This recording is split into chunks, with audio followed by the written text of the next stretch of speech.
Okay, we are back. And we are on to Law and Licensing Committee. Chair Hymas. Thank you, Chair Moss. You'll see in agenda item 4, we have 4 rules from the 300s. And although we have motions for these rules, I wanted to, I was made aware that since the legislative session has now ended, that some changes may be seen shortly coming down the pipeline for these rules.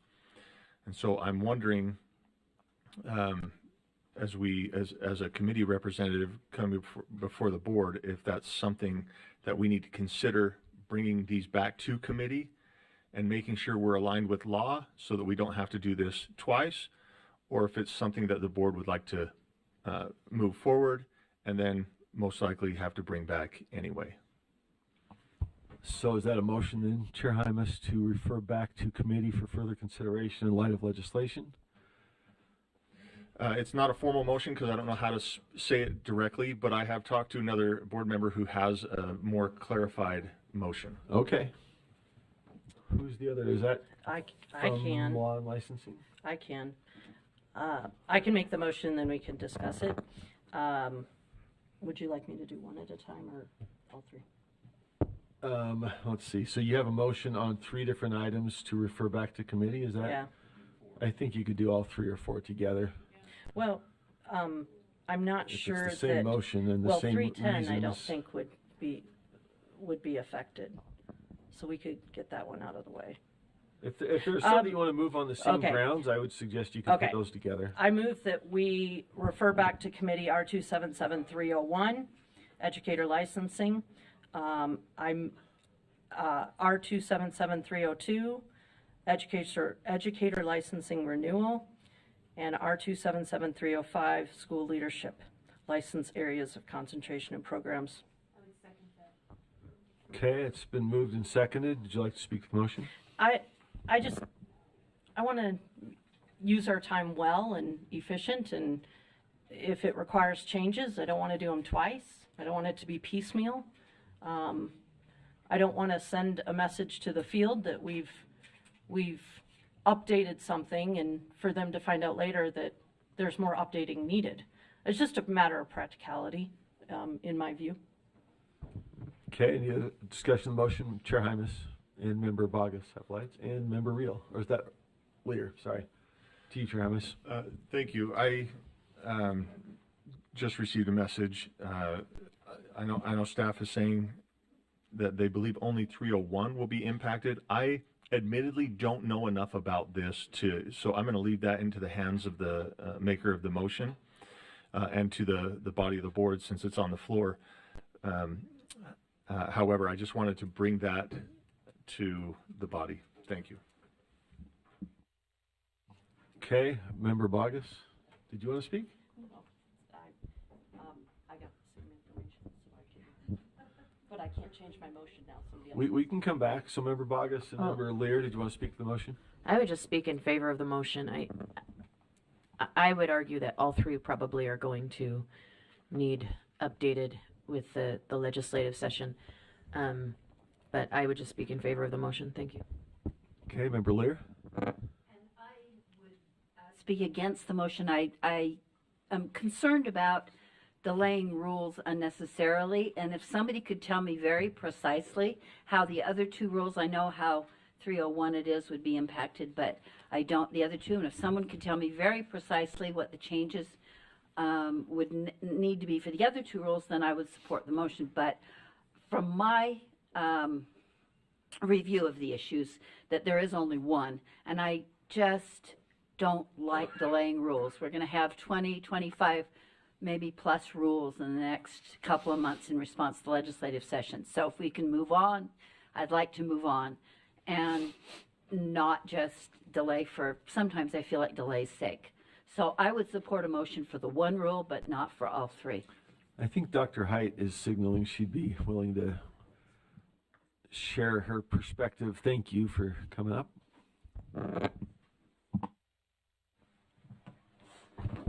Hello, Dr. Malia Height. I'm the Executive Coordinator of Educator Licensing. And yes, there is one bill that is yet to be signed by the governor. It's HB 208, Educator Licensing Amendments. And there is one portion of that bill that precludes the state board from requiring a pedagogical performance assessment as a requirement for licensure. And that is only in 301. That is the only bill or the only rule amongst these four that is impacted by that bill. Thank you. Vice Chair Hart has a question for So, you. and, I'll come- I'll come back to you. I admittedly have not gotten through all the bills that have been passed.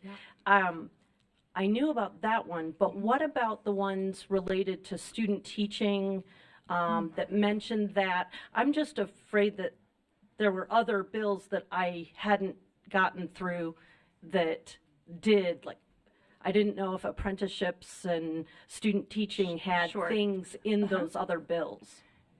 Chair, if I may. Please. So also included in that bill is a requirement for USBE to establish a strategy, including the Utah State Higher Education System, the RESAs, and Apple directors, in order to create a strategy that may include an apprenticeship, may include a competency-based pathway, and that is work that has to be completed before 2028. I was referring to like the paid student teaching Oh, and other bills sure. that might relate. I'm just not sure if there are. Chair? So that is HB 221, which is the Future Educators Amendment that would pay for student teaching. There's nothing in any of these rules that would need to be changed to implement that program. Thank you, Dr. Height. Back to you, Member Lear. Did you have a follow-up? I know, right?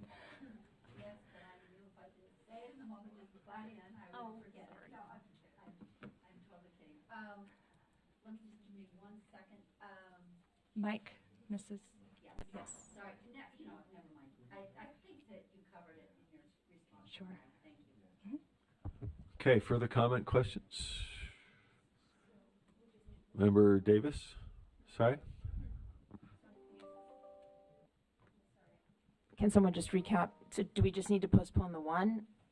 Is that what we're hearing? That's my understanding of Dr. Height's take on it. You could bring a motion to amend. It's. Friendly, is it friendly? Let's see what you have in mind, Member Lear. It's called to our attention and go ahead with the other two so that we can get on with our business and not postpone rules indefinitely. Okay, so the motion to amend is spoke to to it. refer back to committee only action item 4.3, which is Rule 277-301. Is there a second? Seconded. Any discussion, Member Lear? No, I did that. Thank you. Okay. Comment, question to that motion? The motion is to amend the original motion to refer back to committee to have it encompass only item 4.3. Sorry? I think that's an amendment because it's only partial, but you tell me. In the context of a referral back, I think it's an amendment, motion to amend. Oh, yeah, I'm sorry. Okay, I think that's the nature of motion to amend. Okay, let's see. We have our first vote then. Motion then is to amend the original motion to refer back to committee to include only action item 4.3, which is R277-301. Let's see, we've got online, so we can tee it up for electronic. Or did you have another comment, Member Davis? There's a light on. No. Okay. All right, well, we can set this up for the voting system, and we'll get those that are online. Sorry? Yeah. Okay, we are, I believe, open to vote. And the online votes are Member Green and Member Carey. Are you with us, Member Green, Member Carey? Yes, member. Member Green is a no on the motion to amend. Okay. Member Carey? Member Carey, no as well. Member Carey's a no. Okay.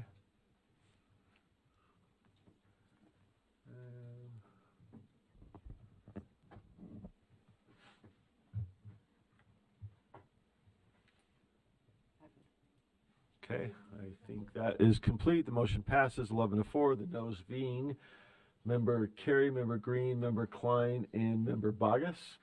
So the motion before the body is to refer R277-301 back to committee. That was the amendment. We have to vote on the action of referring it itself. So any further discussion of the motion to refer 301 back to committee? Seeing none, let's tee that one up for a vote.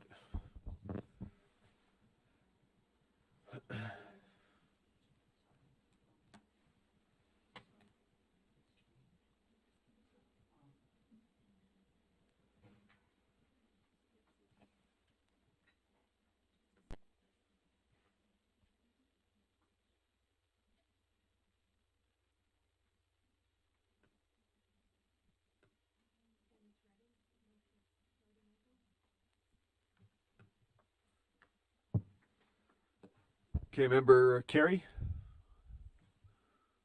No. Member Green. No. Okay. Now we got one left, I believe.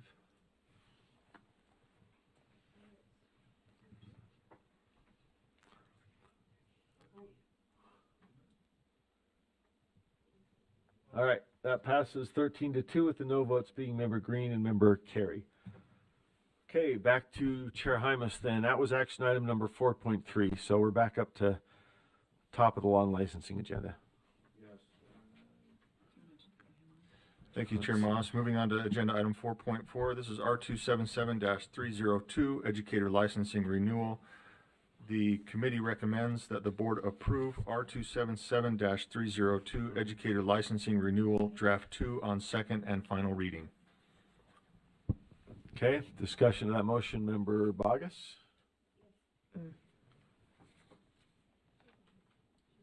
Thank you. So, Chair, as I see in line 145, it indicates that an educator shall retain documentation related to their application, and we're reducing that time from 2 years to 1 year. And I understand that, and I believe I understand the purpose. My question would be, when and if someone is accused of fraudulent activity and we don't get to the investigation until after 365 days, how can we accurately assess whether or not that actually took place when we're not asking that they keep verification information? Is there, I see Dr. Height willing to weigh in. Thank you. Yes, thank you, Chair. We complete all monitoring activities within 6 to 8 months following a renewal.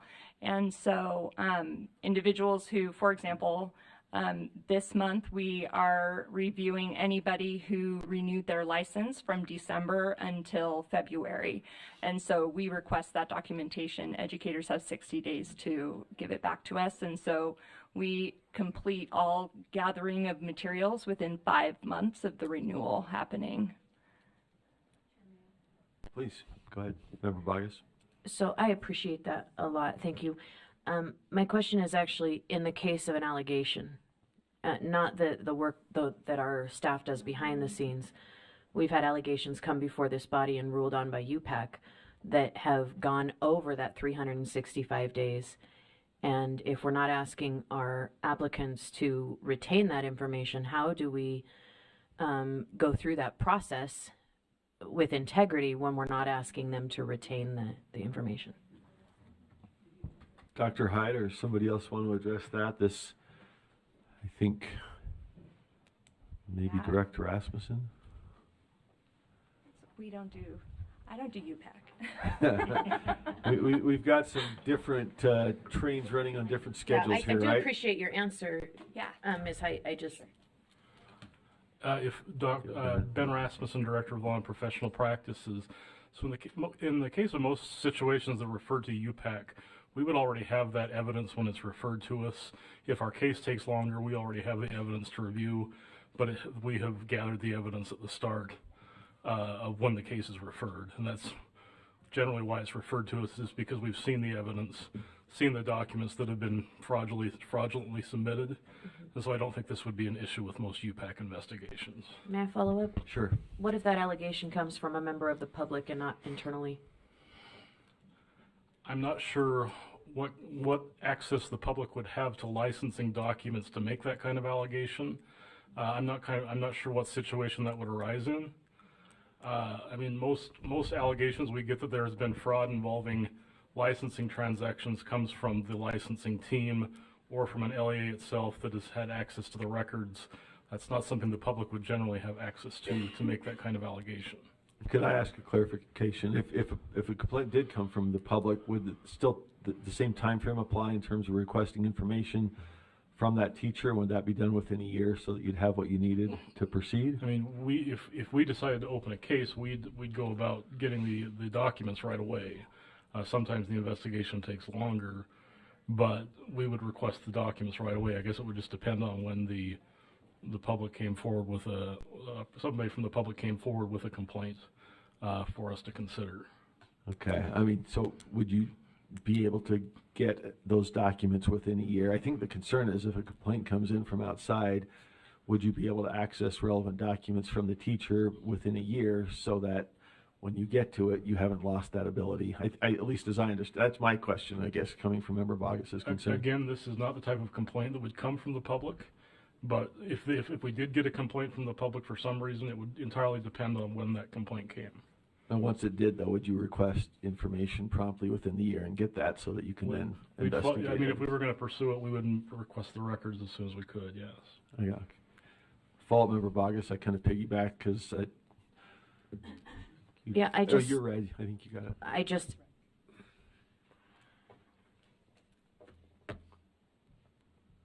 I think that people should be required to hold on to that indefinitely, especially or until their next renewal cycle. That I know that in other states, in many other states, people find out that people aren't appropriately credentialed or that they don't have the degree they had, or they cited a degree from an unaccredited institution, something, and then those complaints come 3 years after they're hired. And if we're not asking them to hold on to this information, then there's no accountability, is my concern. Chair, maybe I'm off base here, but I know of probably more than on my fingers and toes complaints that have been filed 2-3 years in to somebody's employment, and it comes back to licensing. So I'm just wondering how this plays into that for accountability purposes. Got it. I think Dr. Height's willing to weigh in again. Yes.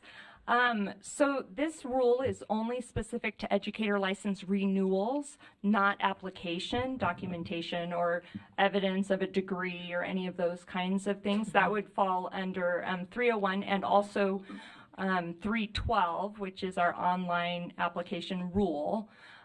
So the only thing that the educator has to hold on to physically for that year, 2 years now, is their renewal form. And then any documentation that they need to say that, yes, this person, this form was signed and I did these things.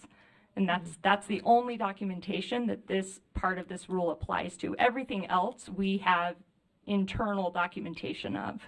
So you would keep it here at the USBE? Everything with the exception of that form, and we're working with the USIMS team to allow educators to upload that form. So at that point, then we would hold on to all documentation, and the educator would essentially, by product of it, not have to hold on to anything. Chair, may I, one last one? So we could audit this if we needed to? 100%, and that was Okay. included as part of the audit that was completed last summer for educator licensing. Okay, thank you. Thank you, Dr. Height. Further comment? I saw lights. Oh, Member Lear. And I think my concern has been addressed, and Member Bogus is sort of, it sounds like maybe been comforted with the answers here. But I think it's important to note in the rule it says that an educator shall maintain her documentation for no less than. So certainly if an educator has any concerns or is excessively, not even excessively, is more cautious than others. But I'm assuming this was prompted by educators who said, oh, come on, we've got so many records to keep. let's not, don't force us to keep this. And am I right? Am I putting words in your mouth, or? If I may, Chair. Sure. Dr. Hyatt? Yeah. So, Chair, I would say that yes, that's true. That's a challenge to keep track of the documentation, which is why we're bringing this board rule to amend to help provide additional flexibility for those educators. Thank you. So I think that it's covered for those who are concerned that they're either just concerned that they always want documentation of everything they do, or you've got the further backup of your office and an assurance that the documents are requested promptly when it's for this very narrow purpose. Thanks. All right, thank you, Dr. Hyatt. Any further comments or questions to the motion? If not, the motion back to Chair Hymas was that the board approve R277-302 educator licensing renewal draft 2 on second and final reading. Members, please vote. Member Green? No. Member Green is a no. Member Carey? Yes. Member Carey is a yes. And we're looking for one more vote.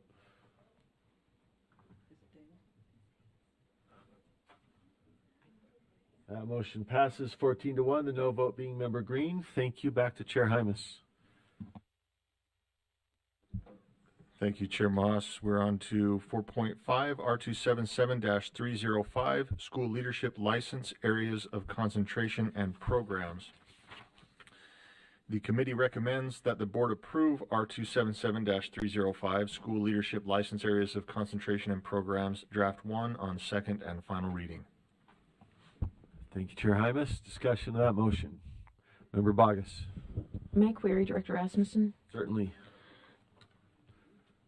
So, Chair, I'm wondering if I'm reading this correctly when it says that individuals would no longer have to have a leadership degree to lead in our schools. And I'm specifically, Director Rasmussen, I'm looking at lines 35 through 44.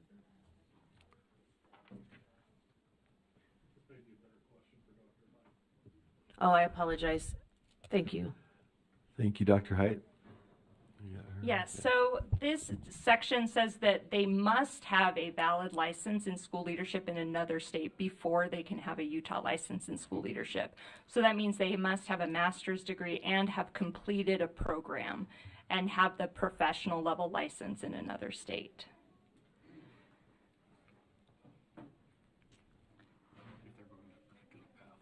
That's not how I believe this reads.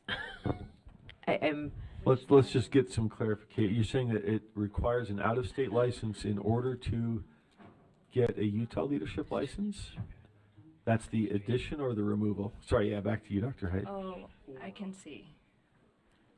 So, Chair, what we've removed in lines 38 through 44 would be eliminating looking at their program that they finished in their state and looking line by line, course by course, and looking at all of their clinical experience hours to make sure that what they did in that state is equivalent to what Utah has in their programs. We have found that 98% of people who apply through our out-of-state process do meet that standard, and so there's a lot of burden on to validate things that it's true already.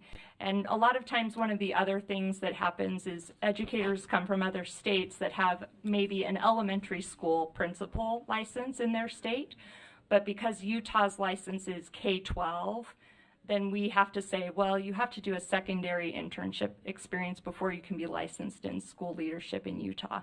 And that is an additional burden to the educator. And sometimes that educator has many years of experience as a principal in a different state and are now coming to Utah. And so it really is just to eliminate that degree of the granularity of checking their program. So they still have to have a master's degree. They still have to have a license at the professional level in another state, and have taken an assessment to say, yes, I know all of the things related to school leadership. So all of that is still in place starting in line 26.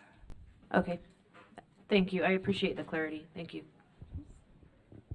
Okay, thank you. And I guess, Dr. Height, my understanding is that is an alternate. The out-of-state requirement was an alternative to begin with, or a recommendation from a board-approved school leadership program, right? So for the out-of-state alternative, this simplifies that particular process, but the other one is already available, and then the other masters. Okay.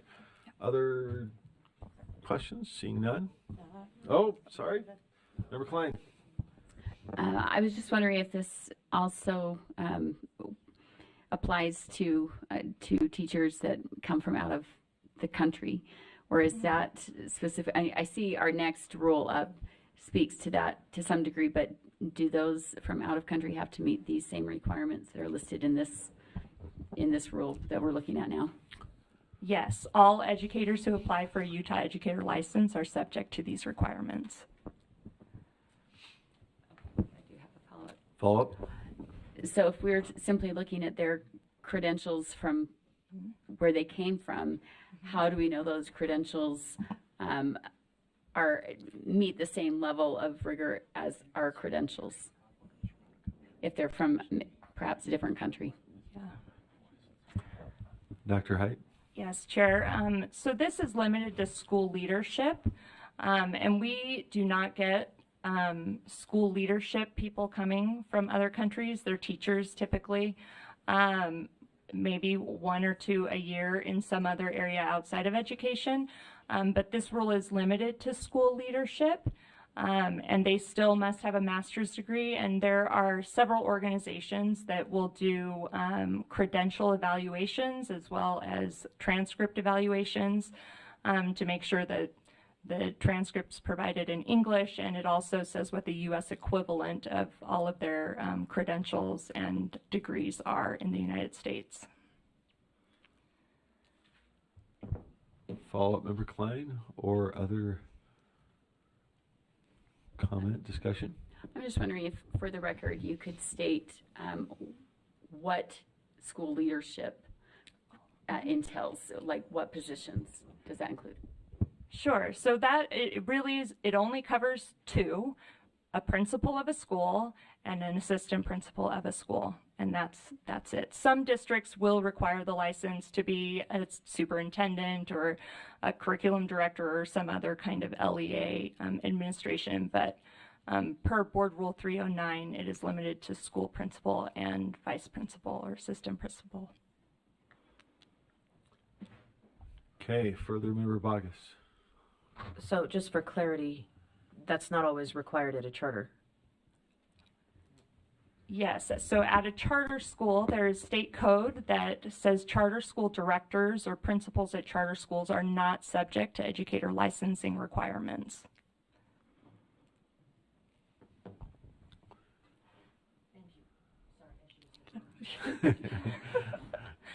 Any follow-up? No?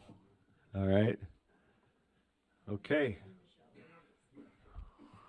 Seeing no further lights, let's vote. The motion is that the board approve R277-305, School Leadership License Areas of Concentration Programs Draft 1 on second and final reading. Let's go ahead and vote. Member Green?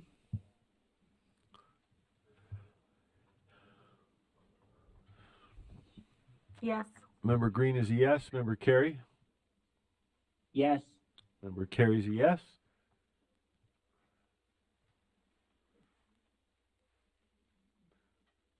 One vote remaining.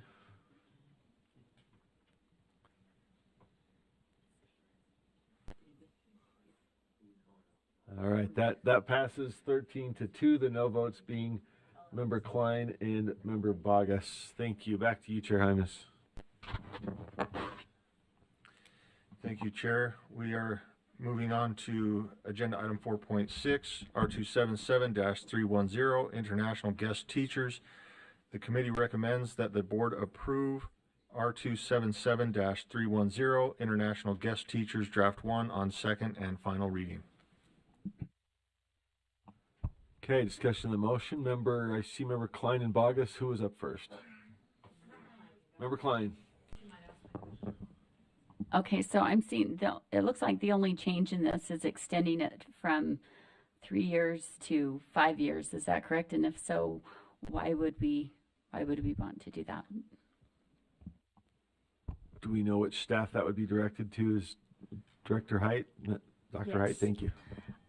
So we have about 100 international guest teachers that come each year, and most of them stay for their 3 years and then go back to their countries. But we have a handful, maybe 10 or 12, that stay for the 5 years, which is the agreement that we have with those embassies countries.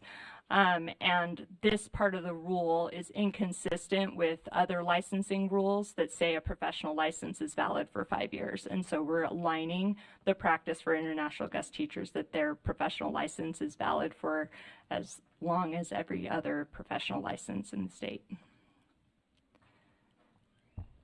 Member Bogus, follow-up, Member Klein, does that answer the question? Member Bogus? Yeah, thank you, Chair. Chair, I'm wondering, it does not appear, as it is written, that we scrutinize the credentials of these educators as we do the credentials of our own educators coming out of higher ed, coming from other states, coming from 15 years experience in Oregon. It seems it's written in a way that says we ask them to check a box from their home country, and then we say, okay, great, you can teach in Utah. And that causes me some consternation. Just in the previous rule, we had pretty heavy scrutiny, and now we have no scrutiny at all. Question to, Would that be correct, would be my question. thank you, Member Bogus. Dr. Height? Yes, thank you, Chair. So actually the scrutiny for international guest teachers is higher than anyone who's just applying from another country or another state.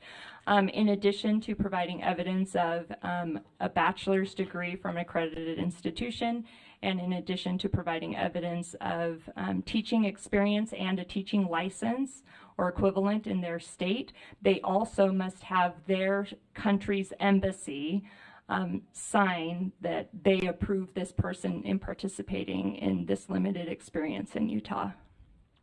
So we look at all of their documentation the same way we would any applicant.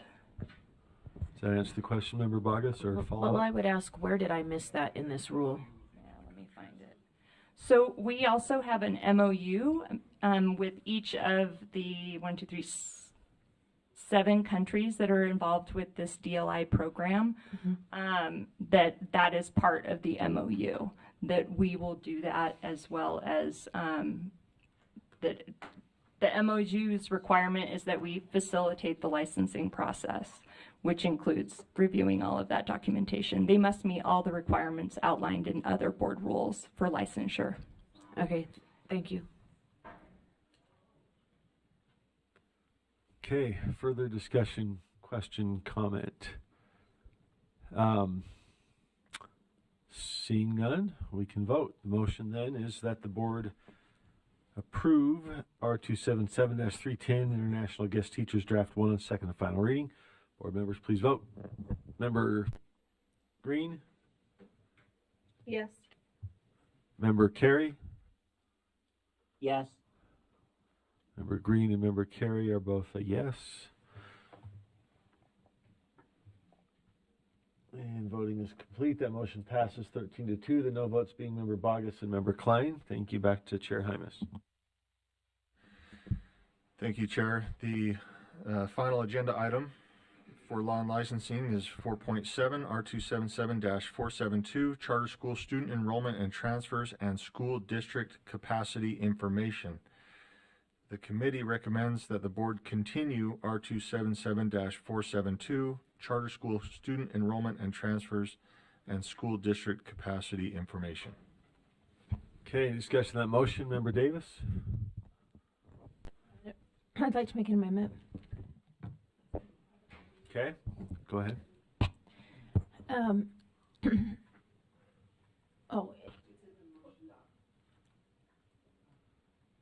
Okay, it just needs to be scrolled up a little bit, I guess. Yes, Member Lear? but this was noticed as a continuation, not an amendment. Can we still amend it in this? Believe we can because it's before the board, but I'll double check our parliamentarian. I think the motion was to simply continue, but having brought it up, amendments are appropriate. Still okay? Yes. Okay, thank you. Thank you, Member Laird. Back to Member Davis. Yeah, thank you. I move that the board in R277, oh, I just lost what I had. R277-472, charter school student enrollment and transfers and school district capacity information, in add, except in the case of a split level class at the beginning of line 59. And replace June 30th on line 136 with April 1st.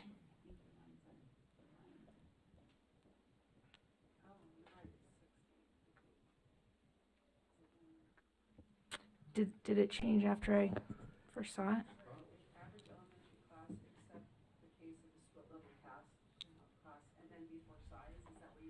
Yes, please. Well, if that reads right. I mean, I think I sent it to you a little different than that, but if that reads right, that's fine.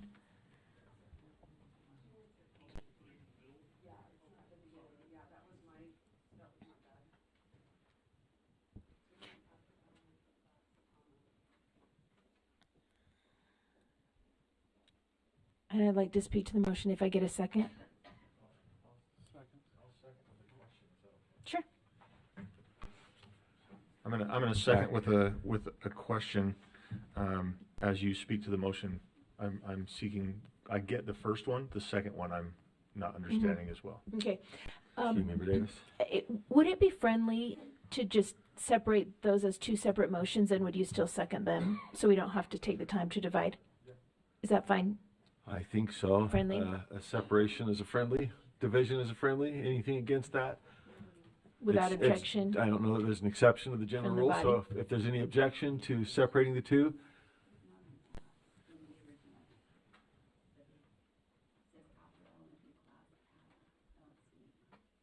At the beginning of line.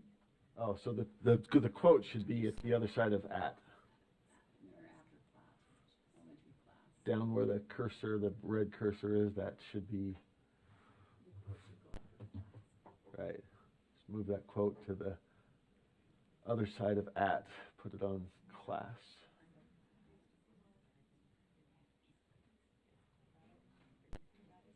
There we go. We'll just take the other one off. Okay, got her. Does that fix it? All right, so the motion, or the friendly has been to divide those in two. That's been accepted. So back to you, unless there was an objection. Back to you, Member Davis. Yeah, and it can just be put at the end of the line to either one. It works at the beginning or the end. It works at the beginning or the end. It doesn't matter. I just want to add this to the line. So in speaking to this first one, I just think that we need to take into account some of our schools right now have an elementary school teacher, and then in one class they have half, like one I was just in last week has half fourth grade and half fifth grade. And so for them, and several of our schools have to do this if they don't have enough FTE to cover a small amount, but they don't want ginormous classes. So I think just to have some accuracy on these averages, we have to be able to include those types of classes. And that's why that provision would add in here. So we could vote on that first, and then I could speak to the second one if Yeah, they've other been people have divided. So questions. let's have discussion of the first motion then. In discussion to the one just described by Member Davis in the case of a split level class. So that would be added after grade level, right?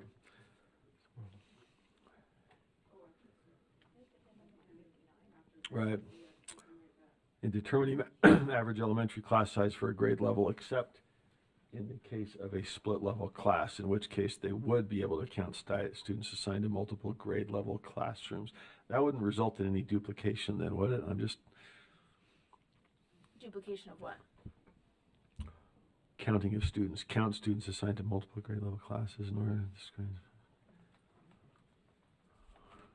All right, I'm Still hearing, one teacher per one class. got it, okay. Just a question, because it's new to me. Member Hymus, Chair Hymus.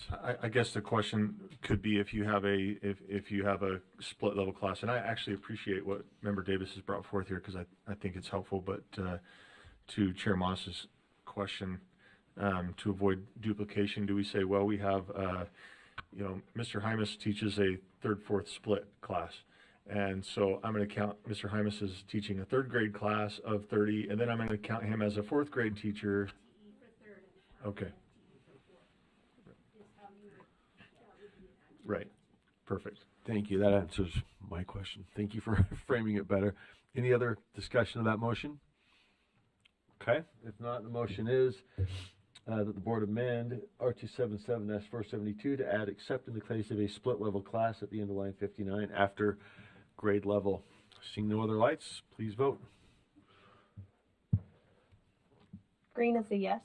Member Green's a yes. Member Carey? Yes. Member Carey's a yes.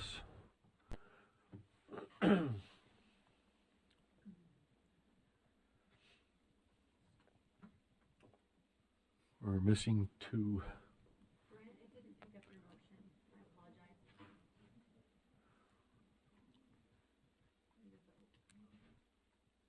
And one more. That passes unanimously. Thank you. Back to Chair Hymus. I'm sorry, we still have part two. Back to you, Member Davis. Apologies.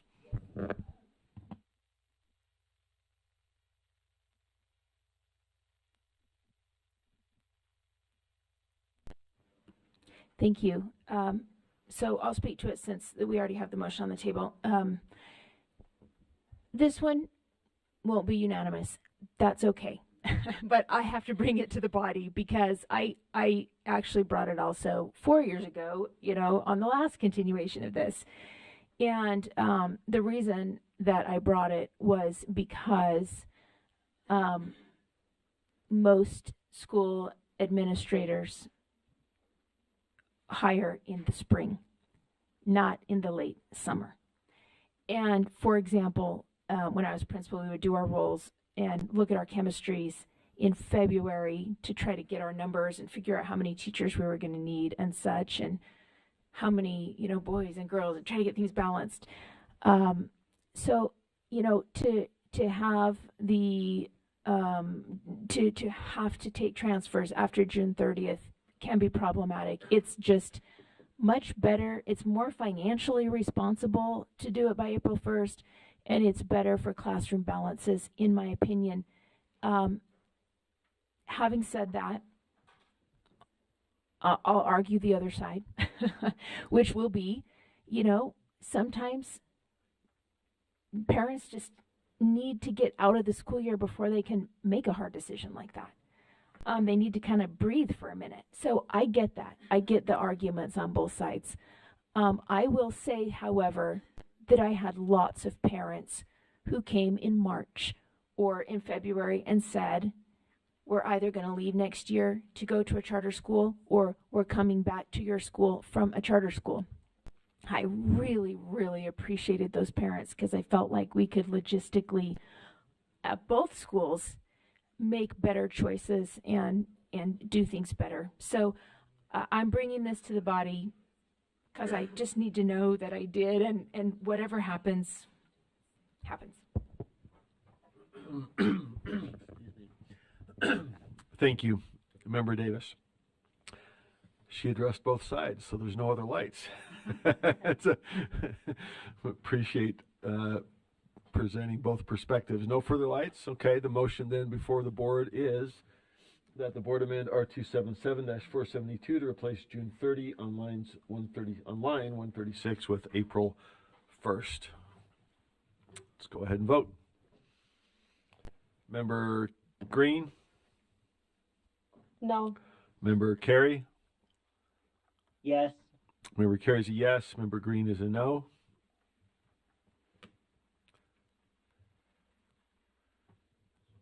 And that motion, with all voting, fails by a vote of 8 to 7. The yes votes being members Real, Booth, Norton, Carey, Straight, Lear, and Davis. Okay, with that, we're back to the underlying motion, which is that the board continue Rule 277-472, Charter School Student Enrollment and Transfers and School District Capacity Information as amended. Any further discussion to the underlying motion?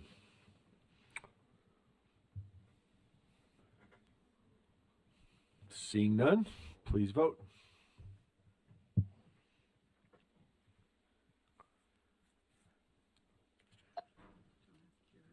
Oh, I'm sorry. Member is a Carey? yes. Green is a yes. Member Carey? Yes. Members Green and Carey are both yes. And that passes unanimously. Thank you. Back to Chair Hymas. Thank you, Chair Moss. That concludes the report out from law and licensing. Thank you. Okay. Thank you, Chair Hymas.